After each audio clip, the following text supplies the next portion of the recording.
Rogério Amato, nós queremos parabenizá-lo pela eleição e posse à frente da Associação Comercial e Federação das Associações Comerciais.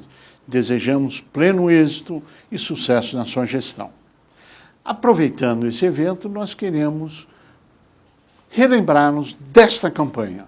As micro e pequenas empresas já são 7 milhões em todo o Brasil e representam 22% do PIB nacional. 60% da mão de obra com carteira assinada trabalham em micro e pequenas. Por tudo isso, a Secretaria Especial para este setor é tão importante para o Brasil, para a nossa indústria, para o fortalecimento do mercado interno e para o aumento da nossa competitividade. Secretaria Especial da Micro e Pequena Empresa. O SIMP defende essa iniciativa. Apoie você também. Presidente Dilma Rousseff, queremos parabenizá-la por cumprir a sua promessa de campanha e o apoio que o SIMP deu desde o primeiro momento à instalação e à existência da Secretaria Nacional da Micro e Pequena Empresa. Ao ministro Guilherme Afife Domingos, que assume a pasta, nós queremos parabenizá-lo e desejar sucesso e pleno êxito, pois, afinal de contas, o sucesso e o êxito da Secretaria Nacional da Micro e Pequena Empresa é o sucesso das micro e pequenas empresas de todo o território nacional. No programa Hora e a Vez da Pequena Empresa de hoje, você vai ver. Atualmente, o governo federal vem tomando diversas medidas para incentivar o desenvolvimento das indústrias no país, como a desoneração da folha de pagamento. Porém, essa medida poderá ser problemática para as empresas de pequeno porte. Acompanhe mais detalhes com o Dr. Marcos Tavares. Nesta semana aconteceu a APAS, 29º Congresso e Feira de Negócios em Supermercados, na Expo Center Norte, em São Paulo. Nossa equipe foi até o evento e trouxe novidades a você. Nós sabemos que o nível de tributações sobre as empresas é muito alto e pode inviabilizar muitos negócios. Saiba como diminuir os encargos legalmente com as informações dadas pelo Dr. José Antenor Nogueira da Rocha. Confira uma entrevista com o juiz coordenador do setor de conciliação do Tribunal de Justiça de São Paulo, Ricardo Pereira Júnior.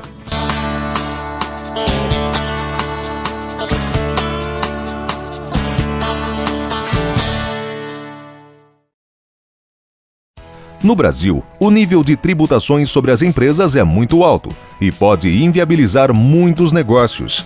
Mas existe a possibilidade de diminuir os encargos legalmente. É o chamado planejamento tributário.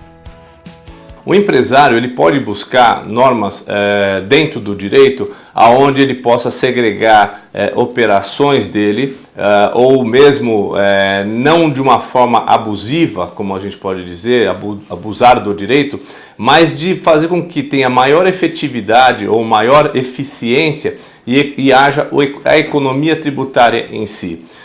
Por exemplo, se o empresário ele tem uma empresa que é dedicada à construção civil, por exemplo, ou uma empresa focada no comércio e distribuição de um determinado produto, por exemplo, ele pode ter dentro do seu sistema, dentro da sua empresa, um transporte, por exemplo. Só que o transporte ele não é a atividade fim dele, ou seja, ele comercializa, mas a finalidade dele não é transportar bens.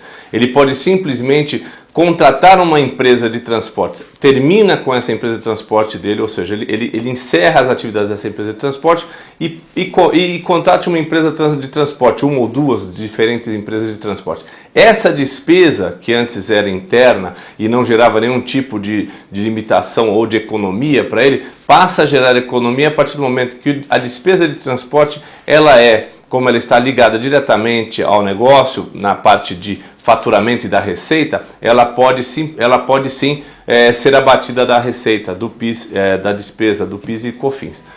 Como fazer o planejamento tributário sem fraudar o fisco? Então, existem algumas formas de pensar o planejamento tributário de uma forma legal. Não fazer, por exemplo, como como se intenta fazer, criar duas empresas dentro de uma única empresa para diminuir, por exemplo, o seu faturamento para estar dentro de um regime tributário mais apropriado ou mais benéfico, por exemplo. Isso seria considerado uma fraude e uma simulação passível de desconsideração e um auto de infração. Desta forma, você poderá estar em dia com as obrigações e evitar problemas por sonegação tributária.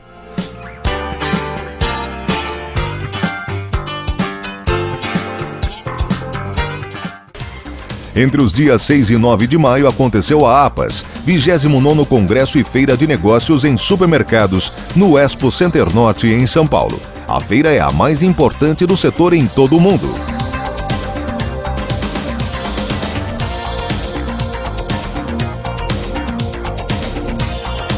Com o tema Capitalismo Consciente, prosperar construindo relações de valor para todos, a feira reuniu cerca de 70 mil visitantes das mais diversas áreas do setor. Além disso, os visitantes puderam participar das palestras ministradas por grandes empresários nacionais e internacionais.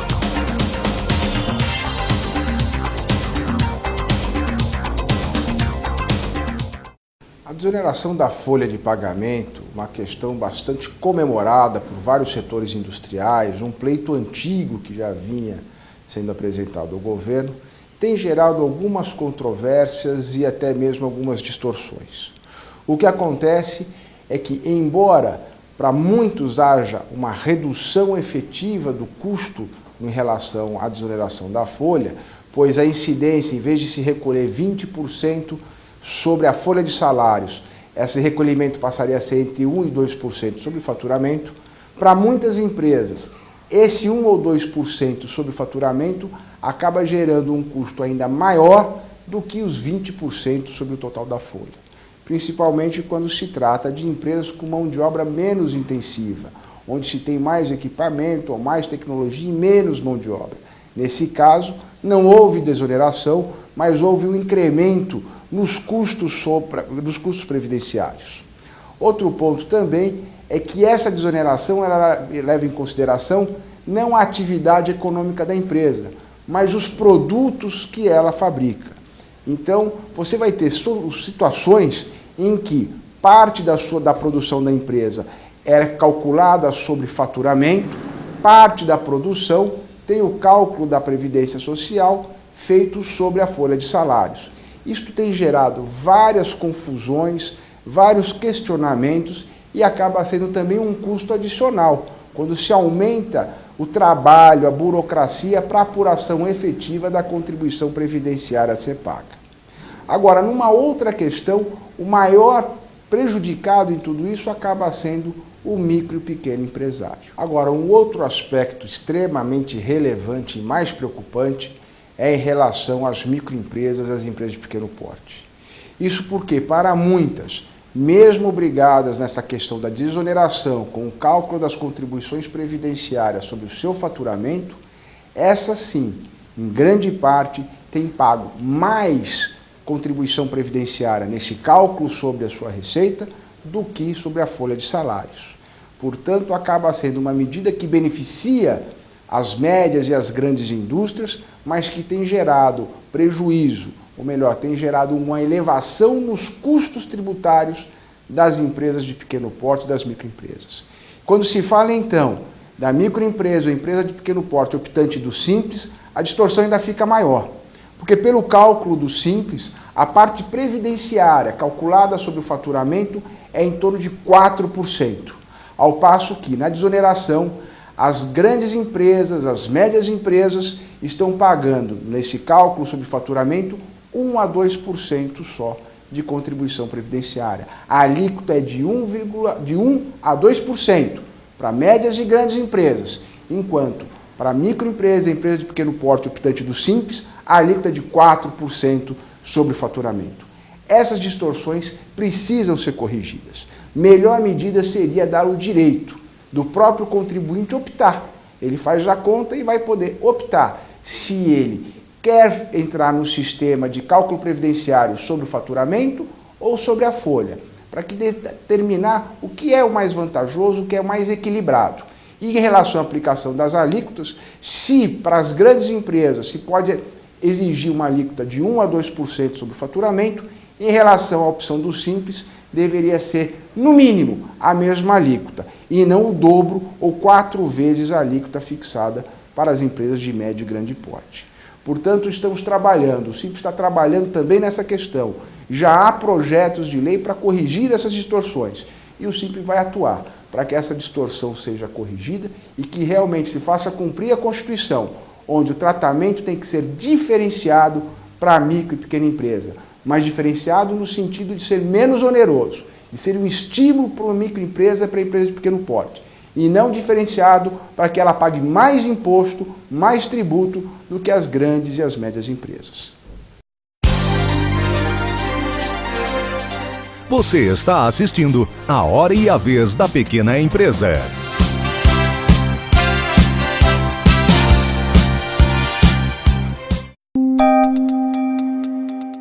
Entrevista da semana.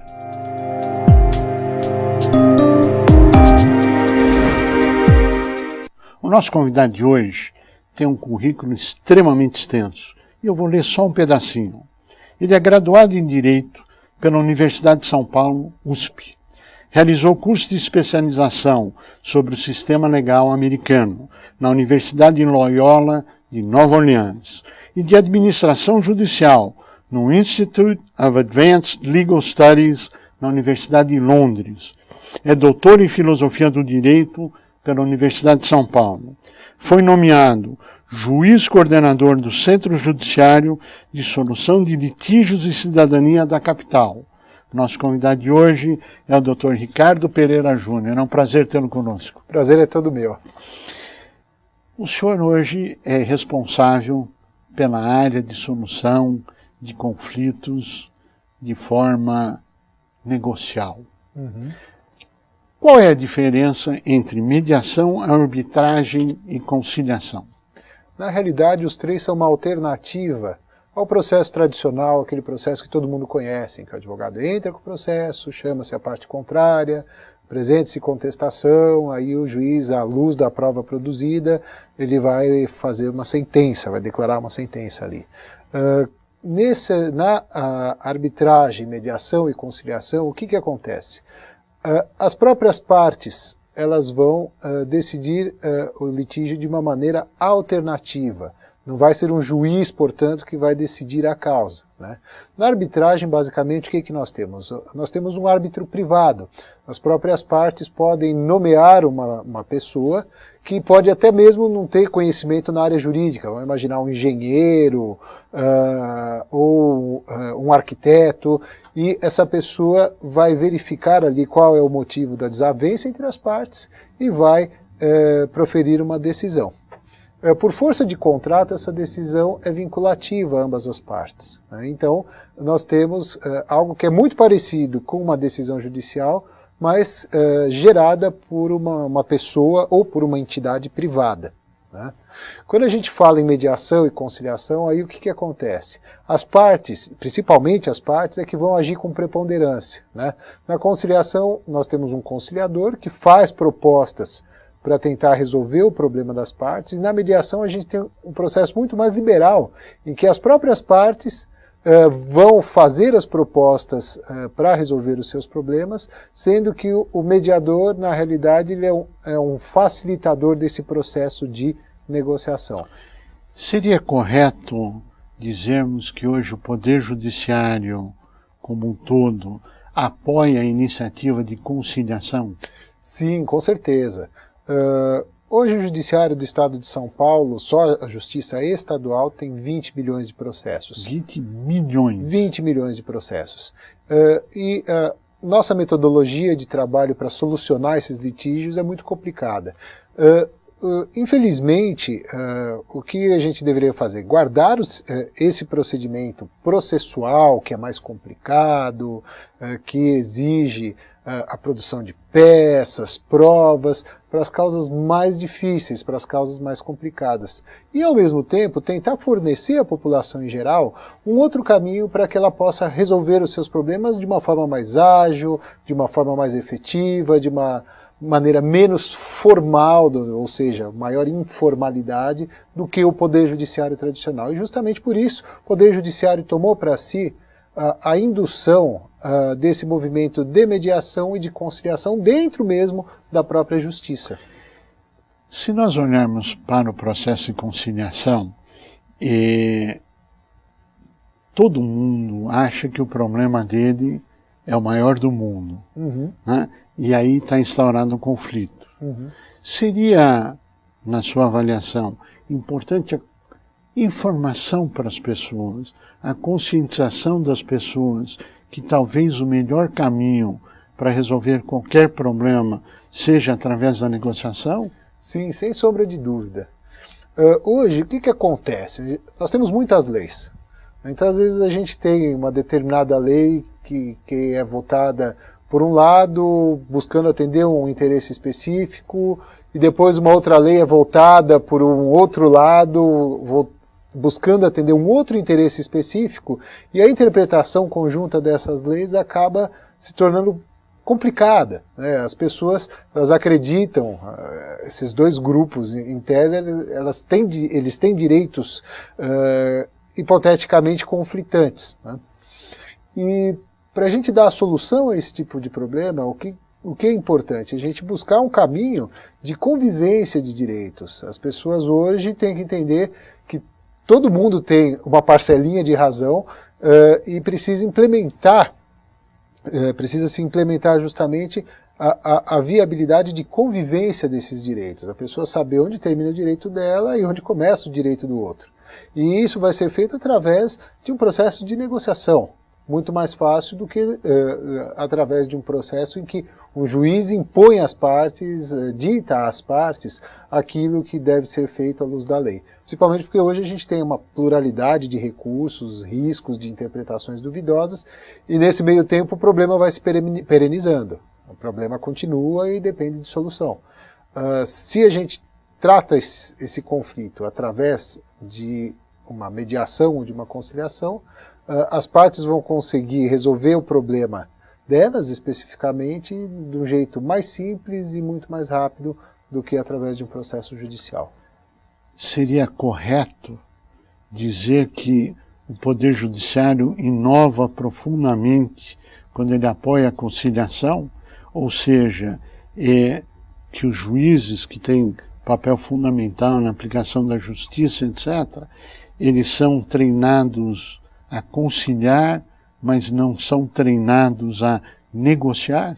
Sim, a tradição, não somente dos juízes, mas dos advogados também. Nós na faculdade nós temos uma formação em que se privilegia a argumentação jurídica. Então, conflito. O conflito, você tentar colocar que a sua interpretação legal é melhor do que a interpretação legal da outra parte. E muitas vezes, por conta dessa discussão da argumentação legal, nós profissionais do direito nós nos perdemos. Então, na realidade, o que a gente tem que buscar é necessidade efetiva de convivência, de respeito mútuo, e isso, no final das contas, volta a ser valorizado quando nós vamos a uma conciliação, uma mediação. Porque o que você busca numa conciliação, numa mediação? Você busca tentar realinhar os seus interesses com a parte contrária em um processo de negociação. E na justiça, a gente não é treinado para negociar, a gente é treinado justamente para quê? Para buscar fazer valer o nosso entendimento jurídico sobre o entendimento jurídico da parte contrária ou do juiz, etc., quem seja. Tem uma pergunta para quem nunca foi à conciliação. Ela tem validade jurídica? Sim, o que acontece? Numa conciliação, as partes sentam, negociam, e a partir do momento em que se chega a um acordo, a sentença é homologada pelo juiz. E tem validade jurídica. Ela tem validade jurídica. Essa sentença, ela vai valer como se fosse... esse acordo que é celebrado, ele vai valer como se fosse uma sentença, como se tivesse um processo sentenciado ou recorrido ao tribunal, com decisão do tribunal, ele tem o mesmo efeito. Só que ele chega ali rapidinho através da sensibilização das partes. Quais são os locais onde as pessoas podem se dirigir na busca da conciliação e que tem esse condão de ter um juiz online ou presente para fazer esse acordo? Então, nós temos a nossa unidade principal, que é na Rua Barra Funda, 930, do Centro Judiciário de Solução de Conflitos e Cidadania. Temos também a unidade dentro do SIMP mesmo, que abrigou, acolheu essa ideia. Né? Na Rua Geraldo Vanpré? Exatamente. Né? Aliás, é muito bem instalada, muito confortável. Né? Temos também a unidade da Associação Comercial e também temos um convênio com a Uninove aqui na Rua Vergueira. Agora, para as pessoas que nunca foram à conciliação, é mais barato a conciliação?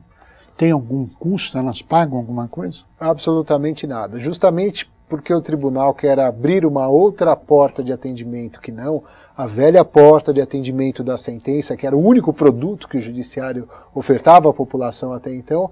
Hoje nós abrimos essa porta de atendimento da conciliação e da mediação e nós não cobramos absolutamente nada por isso. O custo é gratuito e toda e qualquer pessoa pode entrar, inclusive pessoas jurídicas, que é um diferencial em relação ao juizado de pequenas causas, onde as pessoas jurídicas não podem ser autoras de ação. Agora, precisa um processo para isso ou não? Absolutamente.